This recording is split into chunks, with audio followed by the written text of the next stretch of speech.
Numbers chapter 22.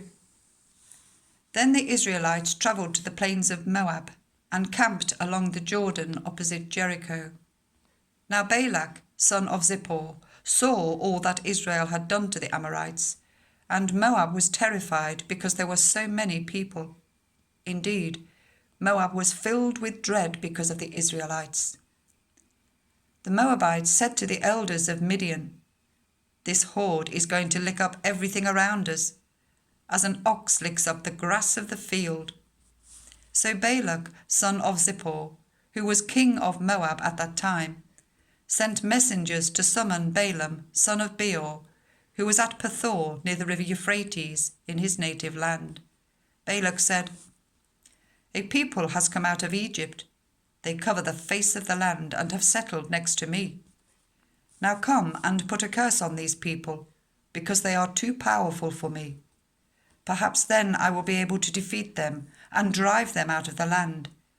For I know that whoever you bless is blessed, and whoever you curse is cursed." The elders of Moab and Midian left, taking with them the fee for divination. When they came to Balaam, they told him what Balak had said. "Spend the night here," Balaam said to them, "and I will report back to you with the answer the Lord gives me." So the Moabite officials stayed with him. God came to Balaam and asked, "Who are these men with you?" Balaam said to God, "Balak, son of Zippor, king of Moab, sent me this message. A people that has come out of Egypt covers the face of the land. Now come and put a curse on them for me. Perhaps then I will be able to fight them and drive them away." But God said to Balaam, "Do not go with them. You must not put a curse on these people, because they are blessed." The next morning Balaam got up and said to Balak's officials, "Go back to your own country, for the Lord has refused to let me go with you." So the Moabite officials returned to Balak and said, "Balaam refused to come with us."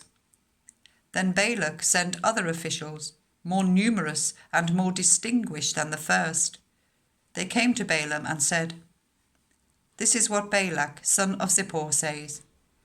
Do not let anything keep you from coming to me, because I will reward you handsomely and do whatever you say. Come and put a curse on these people for me."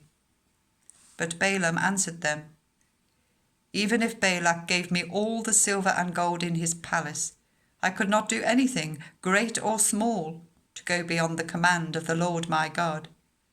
Now spend the night here, so that I can find out what else the Lord will tell me." That night God came to Balaam and said, "Since these men have come to summon you, go with them, but do only what I tell you." Balaam got up in the morning, saddled his donkey, and went with the Moabite officials. But God was very angry when he went, and the angel of the Lord stood in the road to oppose him. Balaam was riding on his donkey, and his 2 servants were with him. When the donkey saw the angel of the Lord standing in the road with a drawn sword in his hand, it turned off the road into a field. Balaam beat it to get it back on the road.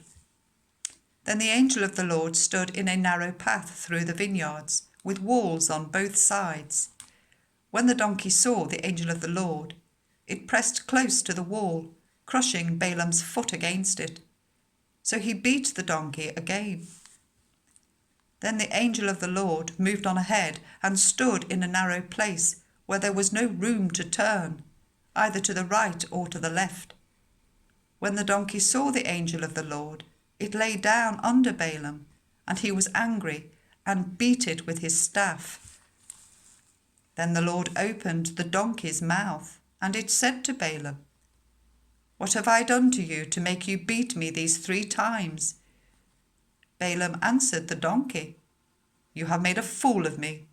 If only I had a sword in my hand, I would kill you here and now." The donkey said to Balaam, "Am I not your own donkey, which you have always ridden to this day? Have I been in the habit of doing this to you?" "No," he said. Then the Lord opened Balaam's eyes, and he saw the angel of the Lord standing in the road with his sword drawn. So he bowed low and fell face down. The angel of the Lord asked him, "Why have you beaten your donkey these 3 times? I have come here to oppose you, because your path is a reckless one before me. The donkey saw me and turned away from me these 3 times. If it had not turned away, I would certainly have killed you by now, but I would have spared it." Balaam said to the angel of the Lord, "I have sinned. I did not realize you were standing in the road to oppose me. Now, if you are displeased, I will go back." The angel of the Lord said to Balaam, "Go with the men, but speak only what I tell you." So Balaam went with Balak's officials. When Balak heard that Balaam was coming, he went out to meet him at the Moabite town on the Arnon border, at the edge of his territory. Balak said to Balaam, "Did I not send you an urgent summons? Why didn't you come to me? Am I really not able to reward you?" "Well, I have come to you now," Balaam replied. "But I can't say whatever I please. I must speak only what God puts in my mouth." Then Balaam went with Balak to Kiriath-Huzoth. Balak sacrificed cattle and sheep and gave some to Balaam and the officials who were with him.